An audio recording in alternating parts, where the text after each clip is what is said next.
dans le prochain épisode de Un si grand soleil.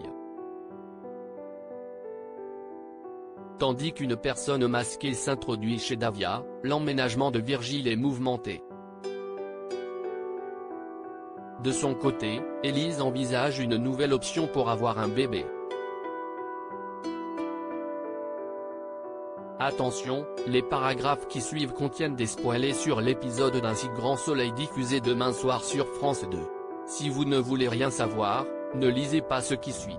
Mardi 23 juin dans Un si grand soleil. Une personne masquée s'introduit chez Davia après avoir été touché de 2 balles dans le corps. Quentin est transporté de toute urgence à l'hôpital.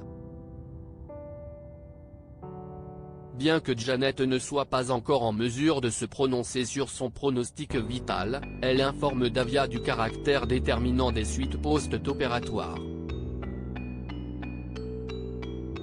Au petit matin, Gary arrive dans l'établissement pour prendre des nouvelles de son ami. Comme Alex a passé toute la nuit auprès de sa sœur, Gary prend le relais pour s'occuper d'elle. En parallèle, Manu démarre son enquête et interroge Karine.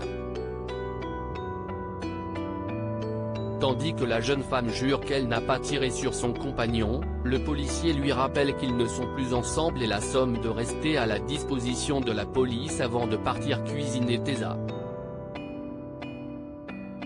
Plus tard, Alex rend visite à sa sœur pour lui poser quelques questions. La jeune femme raconte que Quentin était assez stressé par le cambriolage de sa boîte ces derniers jours et évoque également son altercation avec Karine. Convaincu que cette dernière veut se venger, Davia pense Karine responsable de l'agression de son petit ami. À la nuit tombée, une personne masquée s'introduit à la coloc et pénètre dans la chambre de Davia en la menaçant d'un couteau pour l'empêcher de crier. L'emménagement de Virgile est mouvementé alors qu'Ève vient chercher Virgile à l'hôpital. Claire évoque les effets secondaires liés à son intoxication et veut s'assurer qu'elle pourra gérer ses accès de violence. Mais pour Ève, Virgile n'a plus personne et quelqu'un doit s'occuper de lui.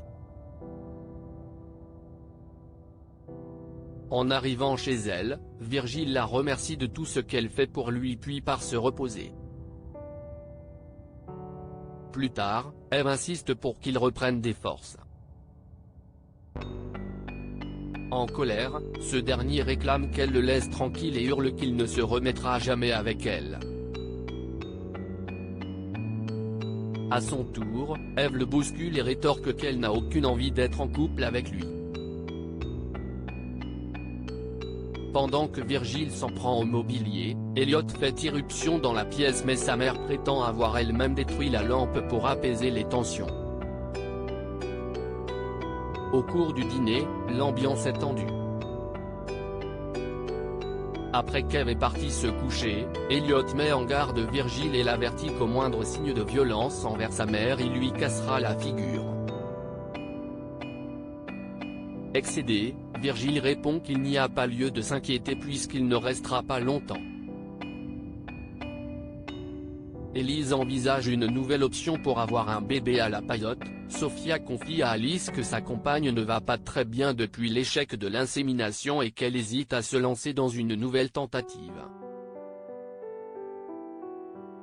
Même si son amie a peur qu'Élise veuille tout arrêter, Alice l'encourage à en parler avec elle. Sur ses conseils, Sophia appelle Élise et essaie de lui remonter le moral.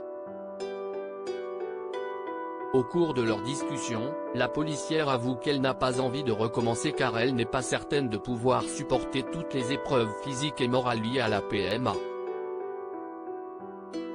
En fin de journée, les deux femmes se baladent au bord de l'eau lorsque Sophia questionne sa compagne pour savoir si elles abandonnent l'idée d'avoir un enfant. Élise souhaiterait arrêter la PMA mais ajoute qu'elle connaît un couple de femmes qui a décidé de faire un enfant naturellement avec l'aide d'un ami comme géniteur. Selon la policière, c'est le seul moyen pour que leur enfant connaisse ses origines et son histoire et Sofia, qui n'avait pas imaginé une telle solution, se montre enthousiaste en promettant d'y réfléchir. Quand Elise admet avoir pensé à Bilal, Sofia l'embrasse et donne son accord.